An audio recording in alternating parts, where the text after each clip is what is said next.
नमस्कार विद्यार्थियों, समृद्धि क्लासेस के ऑनलाइन प्लेटफॉर्म पे आप सबका स्वागत है। आज अपन एक खास टॉपिक पर चर्चा करेंगे।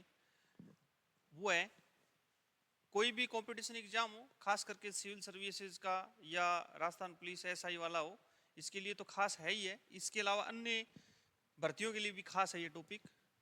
हम संविधान की अनुसूचियों की बात करेंगे। संविधान की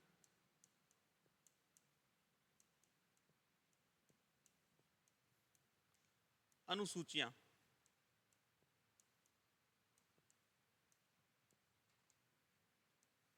अनुसूचियों की बात करें तो इसमें दो तरीके से अपन देखते हैं।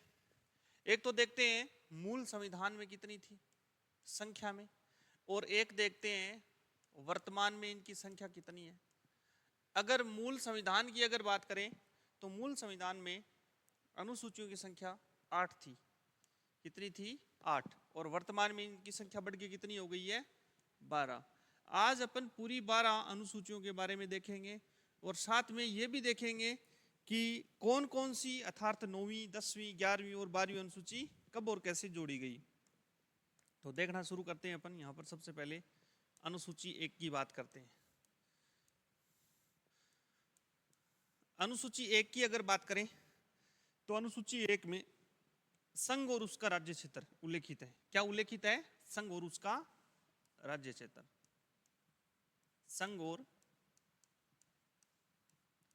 उसका राज्य क्षेत्र।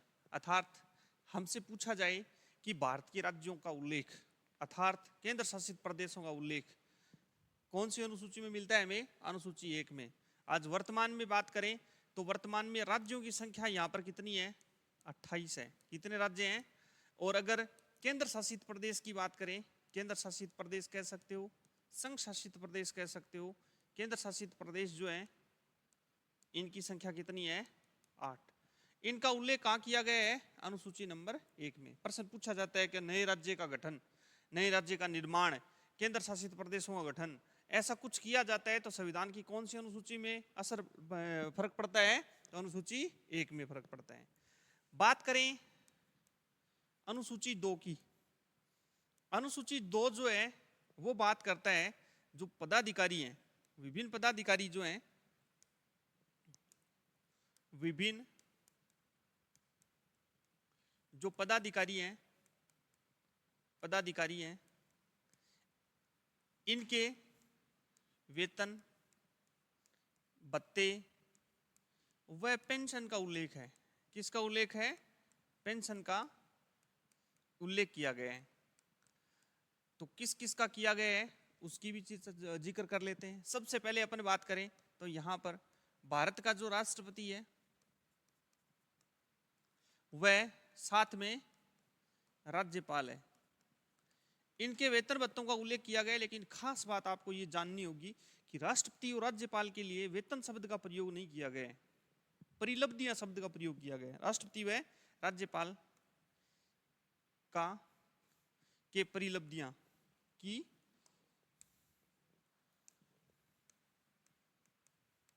परिलब्धियां।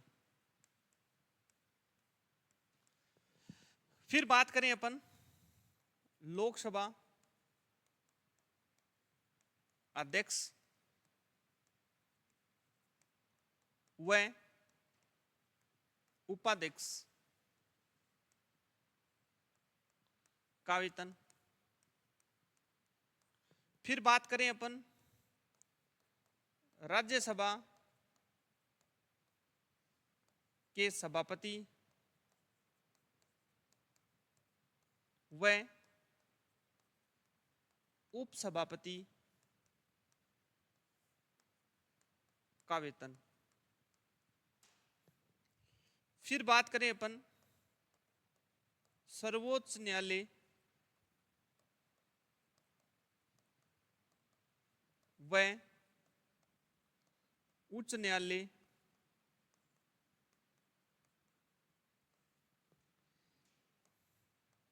के न्यायाधीशों का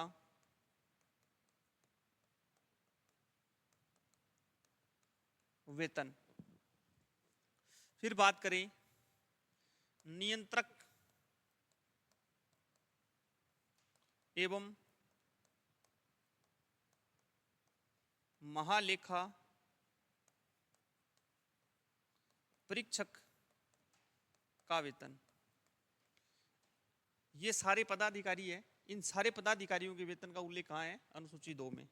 राष्ट्रपति व राज्यपाल की परिलब्धियों का, लोकसभा के अध्यक्ष उपाध्यक्ष का, राज्यसभा के सभापति व उपसभापति का, सर्वोच्च न्यायालय व उच्च न्यायालय के जो न्यायाधीश हैं इनका, और साथ में नियंत्रक एवं महालेखा परीक्षक का। ध्यान रखना, एक संवैधानिक पदाधिकारी उपराष्ट्रपति जो है, उपराष्ट्रपति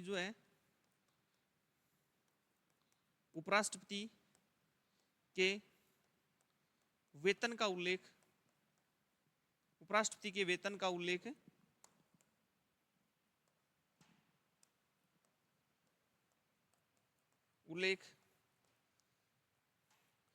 अनुसूची 2 में नहीं है। ठीक है, उसके बाद बात करें अपन अनुसूची 3 की।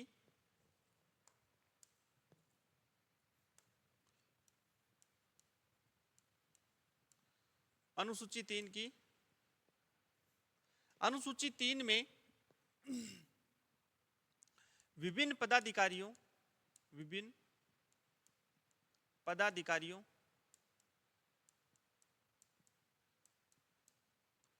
की शपथ का उल्लेख है,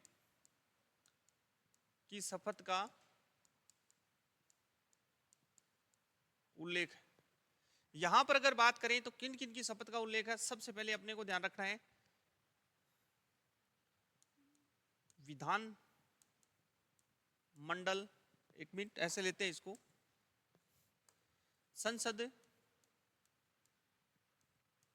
व विधानमंडल के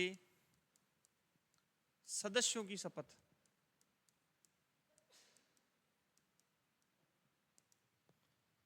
फिर अपने को देखना है संसद व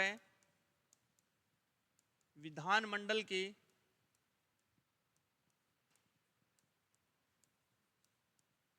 उम्मीदवारों की शपथ।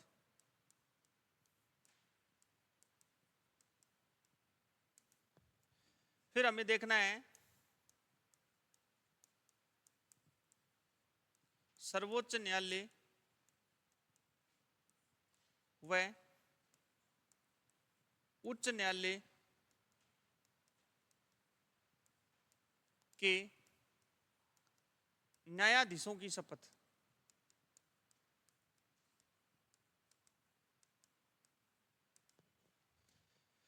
फिर हमें देखना है संघ के सभी मंत्री व राज्यों के सभी मंत्रियों की शपथ। और फिर अपने को देखना है नियंत्रक एवं महालेखा परीक्षक की शपथ। यहां पर विशेष रूप से ध्यान रखना है हमें, यहां पर आपको विशेष रूप से ये ध्यान रखना है राष्ट्रपति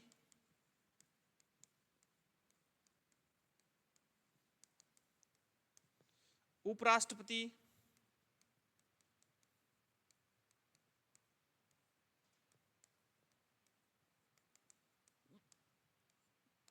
और राज्यपाल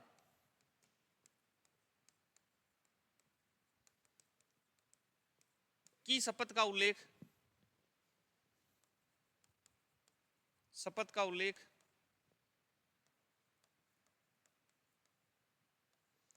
अनुसूची 3 में नहीं है।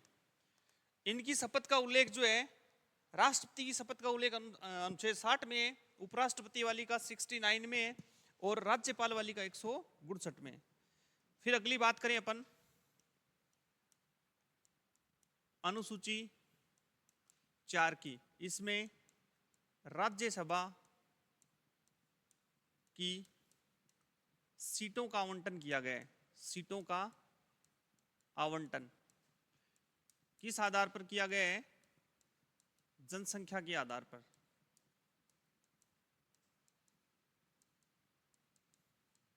ध्यान रखना, लोकसभा के सीटों का आवंटन जो है संविधान में कहीं पर भी नहीं है। उनकी सीटों का आवंटन जो किया गया है वो जनप्रतिनिधि अधिनियम 1951 में किया गया है। अगली अनुसूची बात करें, अनुसूची है 5। अनुसूची 5 की बात करें तो अनुसूची 5 जो है अनुसूचित क्षेत्रों के प्रशासन का उल्लेख करती है। फिर अपन बात करें अनुसूची नंबर 6, ये स्पेशल जनजातीय क्षेत्रों का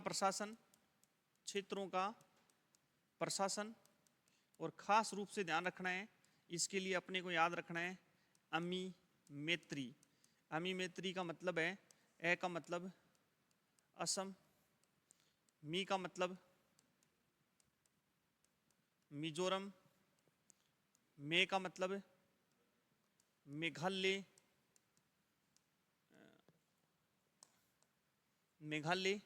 और त्रि का मतलब त्रिपुरा। खास रूप से ध्यान रखना है 4 ही राज्य ऐसे हैं जिनकी जनजातीय क्षेत्र का उल्लेख अनुसूची 6 में किया गया है, वो है असम, मिजोरम, मेघालय और त्रिपुरा। फिर बात करें अनुसूची 7 की। अनुसूची 7 जो है वो संघ व राज्यों के मध्य शक्तियों का कह सकते हैं अपन, या अपन कह सकते हैं विषयों का बंटवारा करता है। विषयों का बंटवारा करता है। इसमें 3 लिस्ट दी गई है। सबसे पहले है संघ सूची,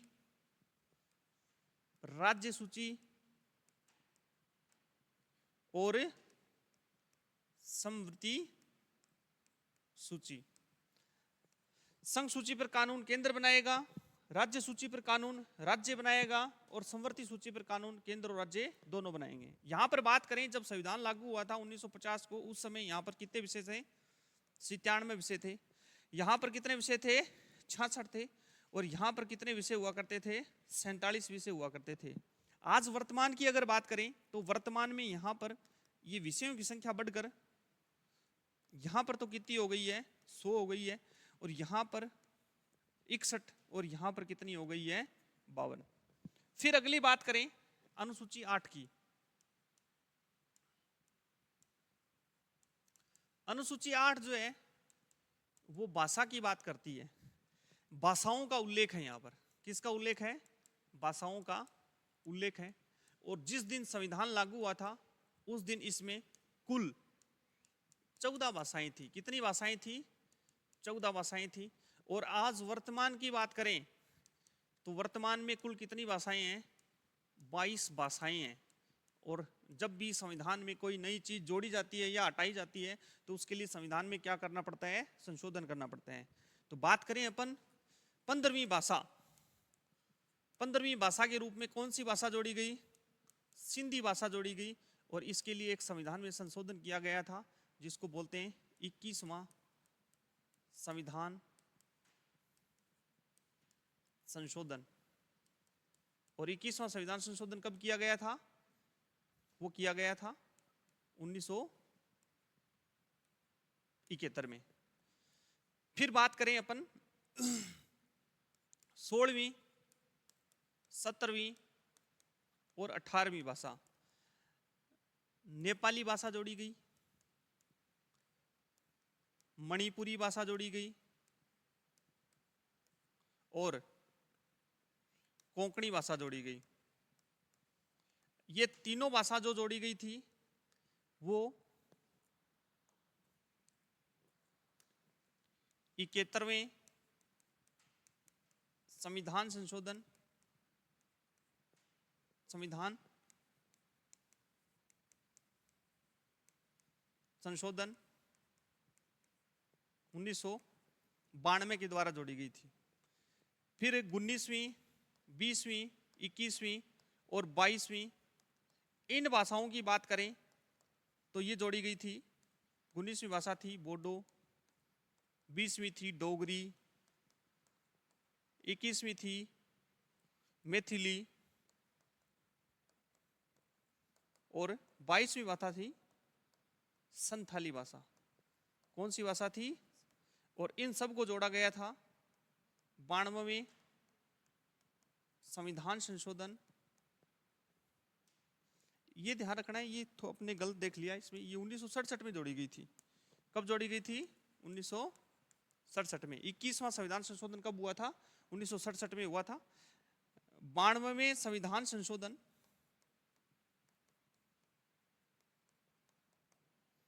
ये किया गया था 2003 में। तो इसके तहत कितनी भाषाएं जोड़ी गई? 4 भाषाएं। अब तक अनुसूची 8 में कितने संशोधन हुए हैं? 3 संशोधन हुए। 21वां संविधान संशोधन 1967 में हुआ है, 71वां संविधान संशोधन 1992 में हुआ है और 92वां संविधान संशोधन 2003 में हुआ है।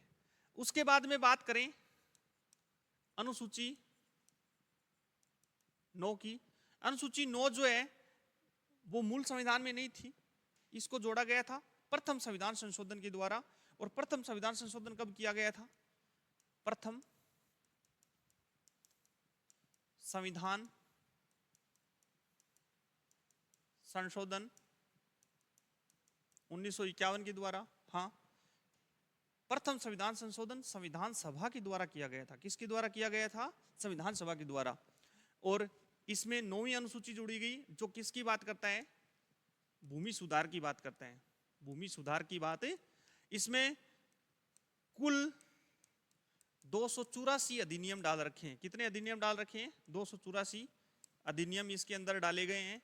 और इसमें जो अधिनियम डाल दिया जाता है उसका न्यायिक पुनरावलोकन कुछ स्थितियों में हो सकता है केशवानंद भारती वाद के बाद।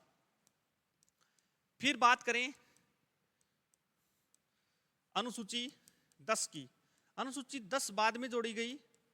दल बदल कानून इसमें शामिल किया गया है और ये अनुसूची जोड़ी गई थी 52वें संविधान संशोधन के द्वारा।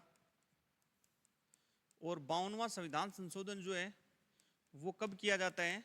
वो 1985 में किया जाता है। फिर बात करें अपन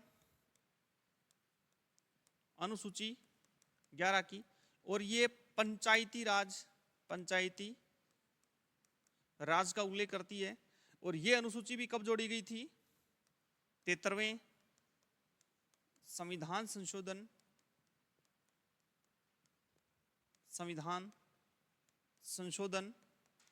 1992। और अनुसूची बात करें अपन 12 की, तो ये नगर पालिकाओं से संबंधित है। नगर पालिकाओं के संबंध में, और ये भी बाद में जोड़ी गई थी 74वें संविधान संशोधन 1992 के द्वारा। अनुसूची 11 में कुल मिला के पंचायती राज को 29 विषय दिए गए हैं। कितने विषय दिए गए हैं? कई बार विषय ना देके क्या शब्द आ जाता है? मद। कितने मद दिए गए हैं? 29। और अनुसूची 12 में विषय या मद की बात करें तो वो कितने हैं? 18 हैं। आज की क्लास में हमने देखा कुल मिला के जो 12 अनुसूचियां थी संविधान की, वो कब, कैसे और मूल संविधान में क्या थी, एक बार फिर से देख लेते हैं। हमने देखा मूल संविधान में कितनी थी? 8 थी। वर्तमान में कितनी है? 12 है। अनुसूची फर्स्ट किसकी बात करता है? संघ और उसके राज्य क्षेत्र की, अर्थात भारत के 28 राज्यों के नाम का उल्लेख, केंद्र शासित प्रदेशों के नाम का उल्लेख कौन से अनुसूची में मिलता है हमें? अनुसूची 1 में। अनुसूची 2 जो है विभिन्न पदाधिकारियों के वेतन भत्ते और पेंशन का उल्लेख करती है। खास रूप से ध्यान रखना, उपराष्ट्रपति के वेतन का उल्लेख यहाँ पर नहीं किया गया है। अनुसूची 3 की बात करें तो विभिन्न पदाधिकारी जो हैं उनकी शपथ का उल्लेख है। ध्यान रखना, राष्ट्रपति, उपराष्ट्रपति और राज्यपाल की शपथ का उल्लेख यहाँ पर नहीं किया गया है। इनके लिए अलग से संविधान में शपथ का उल्लेख किया गया है। फिर बात करें 4 की, राज्यसभा में सीटों का जो आवंटन किया गया राज्यों के लिए, सबसे ज्यादा उत्तर प्रदेश राज्य के लिए 31 सीटें हैं। ठीक उसी प्रकार अन्य राज्यों के लिए जनसंख्या के अनुपात में सीटें निर्धारित की गई है, उनका उल्लेख अनुसूची 4 करता है। ध्यान रखना, लोकसभा की सीटों का उल्लेख संविधान के किसी भी अनुच्छेद या अनुसूची में नहीं है, क्योंकि उसका उल्लेख किया गया है जनप्रतिनिधि अधिनियम 1951 में किया गया। बात करें फिर अगली अनुसूची 5 की, तो अनुसूचित क्षेत्रों का प्रशासन जो है उनका उल्लेख किया गया है। इनके लिए ऐसी परिषदों का गठन का भी प्रावधान किया गया है, और इनका संरक्षण कौन कर सकता है? राज्यपाल के। ऐसी कुछ परिषदों का भी गठन इसमें किया जा सकता है। अनुसूची 6 की बात करें तो जनजातीय क्षेत्रों के प्रशासन का उल्लेख करती है, और इसमें खास रूप से अमी मैत्री, असम, मिजोरम, मेघालय और त्रिपुरा की बात की गई है। किसकी बात की गई है? बात करें अनुसूची 7 की, संघ और राज्यों के मध्य जो शक्तियों का बंटवारा किया गया है, उसमें 3 सूची है, संघ सूची, राज्य सूची, संवर्ती सूची। फॉर एग्जांपल समझे, जैसे नागरिकता का विषय कौन सी सूची का विषय? संघ सूची का। राज्य सूची की बात करें तो पुलिस किस सूची का विषय? राज्य सूची का। और शिक्षा बात करें तो किस सूची का विषय? संवर्ती सूची का। इन सब में कानून संघ सूची पर केंद्र बनाता है, राज्य सूची पर राज्य बनाता है, और इन पर दोनों बना सकते हैं। दोनों के टकराव की स्थिति में प्रभावी किसका माना जाता है? संघ का माना जाता है। फिर आगे बात करें अनुसूची 8 की, जिसमें भाषाओं का उल्लेख है। कुल भाषाएं कितनी मूल संविधान में थी? 14, और वर्तमान में कितनी है? 22। कब कब जोड़ी गई, इनका उल्लेख इस प्रकार किया है हमने। फिर अनुसूची 9 की बात करें, जो प्रथम संविधान संशोधन के द्वारा जोड़ी गई, भूमि सुधार से संबंधित जितने भी अधिनियम इसमें रखे गए हैं, कुल मिला के कितने अधिनियम इसमें रखे गए हैं? 284 है वर्तमान में। और अनुसूची 10 की बात करें, दल बदल से संबंधित कानून का उल्लेख करती है, और 52वें संविधान संशोधन 1985 के द्वारा जोड़ी गई। फिर बात करें अनुसूची 11 की, पंचायती राज की बात करता है, जिसमें कुल 29 विषय या मद किसको दिए गए? पंचायती राज को दिए गए। और अनुसूची 12 जो है, जो अंतिम 74वें संविधान संशोधन 1992 के द्वारा, इसमें कुल कितने विषय दिए गए हैं? 18। धन्यवाद दोस्तों।